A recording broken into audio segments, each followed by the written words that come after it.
మీకు తిరగదిప్పి కనిపిస్తున్నట్టుంది, sorry. నిత్యపారాయణం book ఇది. దానిలోనే జాయిన్ అయ్యి చదవాలని ఏం లేదు. ఆయన మీద నమ్మకంతో ఏ పని చేసినా నాకు ఇది జరగాలి బాబా, నీ మీద నమ్మకంతో ముందుకెళ్తున్నాను అనుకొని ప్రతి వారం చదవగలిగే వాళ్ళు, రోజు చదవగలనుకుంటే రోజు చదవగలిగేవాళ్ళు, లేదా ప్రతి గురువారం నాడు ఒక 2 అధ్యాయాలు కానీ 1 అధ్యాయం కానీ చదవండి. ఆయన మీద నమ్మకం ఉండి ఆయన మీద నమ్మకం ఉంచి ఇలా చదువుకుంటూ వెళ్ళండి. దీనికి ఇంకా ఎండింగ్ అనేది ఉండదు. ఇలా ఎన్నాళ్ళు చదువుకోగలిగితే అన్నాళ్ళు ఇది కంటిన్యూ చేసుకుంటూ వెళ్ళండి. ఈ వీడియో ఎవరికైనా నచ్చుతుందని, ఈ సజెషన్ ఎవరికైనా నచ్చుతుందని చెప్పి ఈ వీడియో చేస్తున్నాను ఫ్రెండ్స్. ఓకేనా?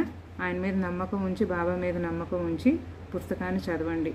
మనకు నెట్లో కూడా ఉంటాయి నిత్యపారాయణం బుక్స్. చదువుకోవాలంటే ఓపెన్ చేసి చదువుకోండి. ఓకేనా? Okay friends, bye bye, see you.